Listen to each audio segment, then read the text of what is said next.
Thank you sir. Nandamuri Taraka Ramarao గారు ఒక చరిత్రకారుడు సార్. ఆయన ముఖ్యమంత్రిగా మీరు అనేక సందర్భాల్లో మంత్రిగా పనిచేశారు. నాబోటి వాళ్ళు శాసనసభ్యులు గారి దగ్గర పనిచేశారు. ఈ 175 మందిలో చాలా కొద్ది మందే ఉంటారు అంత అదృష్టం కలిగిన వాళ్ళని నేను అనుకుంటాను సార్.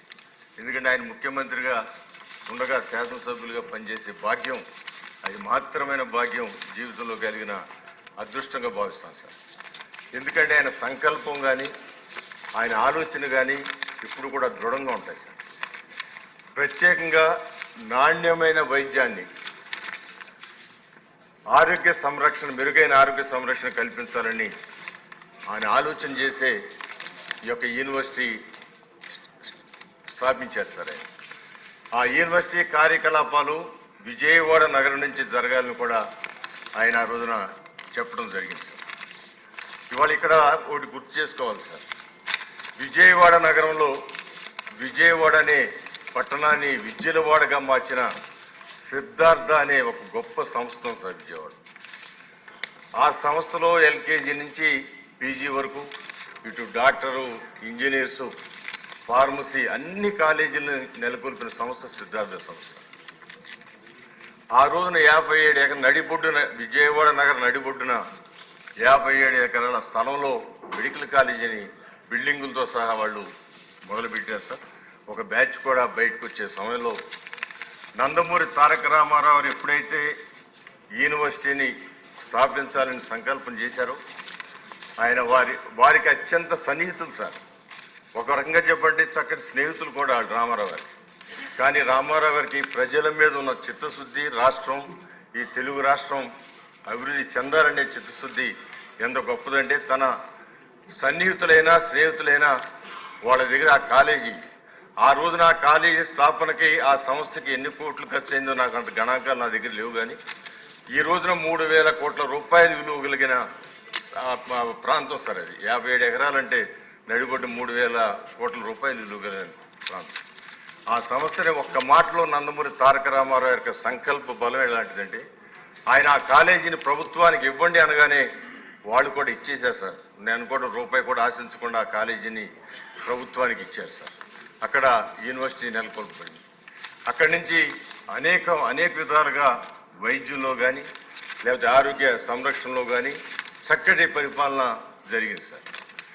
ఆయన మరణం తర్వాత నారా చంద్రబాబు నాయుడు గారు ఆయన అది కూడా ఈ యూనివర్సిటీ ఇందాక మంత్రి గారు చెప్పినట్టుగా భారతదేశంలో వైద్య యూనివర్సిటీ పెట్టాలని చెప్పి ఆలోచన వచ్చిన మొట్టమొదటి ముఖ్యమంత్రి నందమూరి తారక రామారావు సార్.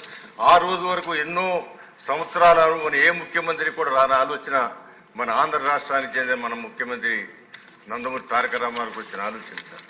తర్వాత ఇప్పుడు అనేక రాష్ట్రాలు వైద్య యూనివర్సిటీలు వచ్చినాయి సార్. 10కి పైగా వైద్య యూనివర్సిటీలు వచ్చినాయి. అంటే ఆయన ఆలోచన గొప్పది కాబట్టి మిగతా రాష్ట్రాలు కూడా ఆలోచన తీసుకుని వైద్య యూనివర్సిటీలు పెట్టడం జరిగింది సార్.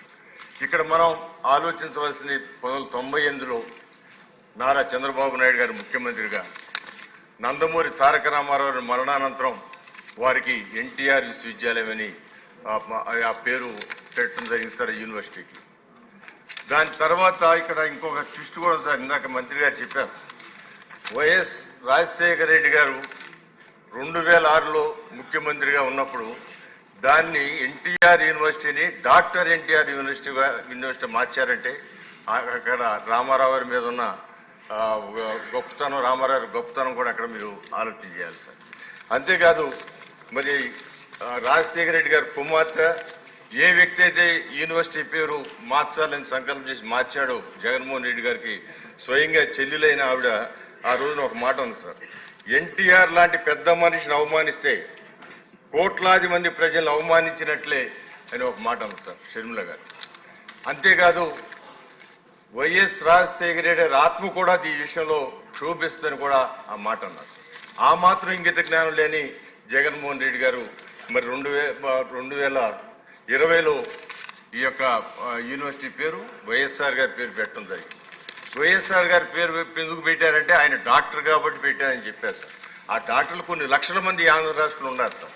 ఒక వైఎస్ఆర్ గారే కాదు, చాలా లక్షల మంది ఈ ఆంధ్ర రాష్ట్రంలో ఉన్నారు సార్. ఇక్కడ మనం సార్ వైఎస్ఆర్ హార్టికల్చర్ యూనివర్సిటీ ఉంది సార్. దాని పేరు మార్చాలని తర్వాత ఉన్న ముఖ్యమంత్రులు ఎవరికి కూడా ఆలోచన రావాలి. ప్రత్యేకంగా నారా చంద్రబాబు నాయుడు గారు వైఎస్ఆర్ గారి పేరు మీద ఉన్న హార్టికల్చర్ యూనివర్సిటీకి కానివ్వండి, లేదా కడప, ఇందాక మన మినిస్టర్ గారు చెప్పినట్టుగా కడప యొక్క ప్రాముఖ్యత చెప్పి మరి పేరు మార్చారు. ఆ పేరును మార్చాలని ఆలోచన నారా చంద్రబాబు నాయుడు గారు రాలేదు సార్. నారా చంద్రబాబు నాయుడు గారు ఆయన ముఖ్యమంత్రిగా ఉండగా మాజీ ముఖ్యమంత్రులైన బ్రహ్మానంద రెడ్డి గారి పేరు మీద ఒక గొప్ప పార్కుని హైదరాబాద్ నగరంలో ఏర్పాటు చేసిన సంగతి ఒకసారి నేను సభకు గుర్తు చేస్తున్నాను సార్. అంతేకాదు చిన్నారెడ్డి గారి పేరు మీద ఒక హెచ్ఆర్డిఏ ఒక భవనాన్ని నిర్మించి అనేక మందికి అక్కడ ట్రైనింగ్ ఇస్తున్న సందర్భం కానీ, అదేవిధంగా విజయభాస్కర్ రెడ్డి గారి పేరు మీద కానీ, వెంగళరావు గారి పేరు మీద కానీ అనేక మంది మాజీ ముఖ్యమంత్రుల పేర్ల మీద ఆయన ఆ పేర్లు పెట్టి వాళ్ళని గౌరవించడం జరిగింది సార్. అలాంటి చరిత్రకారుడు నందమూరి తారక రామారావు గారు ఒక మహనీయుడు. అలాంటి మహనీయుడు పేరు మార్చి జగన్మోహన్ రెడ్డి గారు చరిత్రహీనులు అయ్యారు సార్. చరిత్రహీనులు ఖచ్చితంగా ఆయన పేరు ఎప్పుడు చరిత్రహీనుడుగా ఈ విషయంలో. ఎందుకంటే ఆ రోజున విద్యార్థి సంఘాలు కానీ, ప్రజా సంఘాలు కానీ, లేకపోతే మేధావులు కానీ వీళ్ళందరూ కూడా దాన్ని నిరసించారు. ఎప్పుడైతే ఈయనకి ఆలోచన వచ్చిన వార్త విని చాలా మంది నిరసన తెలియజేయడం జరిగింది సార్. పెద్ద పెద్ద మేధావులు సార్, 78 సంవత్సరాలు 82 సంవత్సరాల వాళ్ళు కూడా వచ్చి ఆ యూనివర్సిటీ గేటు మీద నిలబడ్డారు సార్. ఇది కరెక్ట్ కాదు, ఇది చేయకూడదని చెప్పి అలాంటి వారి మీద కేసులు పెట్టడం జరిగింది సార్ రోజు ప్రభుత్వం. ఇది నా నియోజకవర్గంలో ఉంది కాబట్టి దాని యొక్క పూర్వపరాలని కూడా తెలిసిన వ్యక్తిగా దీన్ని ఈ రోజున నారా చంద్రబాబు నాయుడు గారు ఈ ప్రభుత్వం ఈ యొక్క పేరును మరలా తిరిగి డాక్టర్ ఎన్టీఆర్ పేరు పెట్టడం నేను ఆనందపడతా ఉన్నా సార్. దీన్ని ఆమోదం తెలియజేస్తా ఉన్నా సార్. ఇక్కడ మీ ద్వారా ముఖ్యమంత్రి గారికి ఒక విషయం తెలియజేస్తున్నారు సార్. ఎప్పుడైతే ఈ యూనివర్సిటీ పేరును మార్చడానికి జగన్మోహన్ రెడ్డి గారు ప్రయత్నం చేస్తున్నారు, ఆ రోజున ప్రజాస్వామ్యబద్ధంగా నిరసన తెలియజేశారు వాళ్ళు చాలా మంది. 78 వాళ్ళు 82 సంవత్సరాలు వాళ్ళందరి మీద కేసులు పెట్టి ఇప్పుడు కోర్టుల చుట్టూ తిప్పుతా ఉన్నారు సార్. పేరు మార్చాం మనం, మళ్ళీ ఎన్టీ రామారావు పేరు మార్చుకున్నాం. ఈ కేసులను కూడా ఒక ప్రత్యేకమైన దృష్టితో తీసి ఆ కేసులను కూడా వాటిని తీసేయాలని చెప్పి నేను మీ ద్వారా ముఖ్యమంత్రి గారిని విన్నవించుకున్నాను సార్. మరొకసారి మంత్రి గారికి, నారా చంద్రబాబు నాయుడు గారికి, పవన్ కళ్యాణ్ గారికి ఈ యొక్క నిర్ణయం తీసుకుని దీన్ని మొట్టమొదటి సభలోనే ఈ బిల్లు పెట్టినందుకు మనస్ఫూర్తిగా దీన్ని సమర్థిస్తూ నా సంతోషాన్ని వ్యక్తపరుస్తున్నాను సార్. Thank you sir. గౌరవనీయులు కామినేని శ్రీనివాసరావు గారు.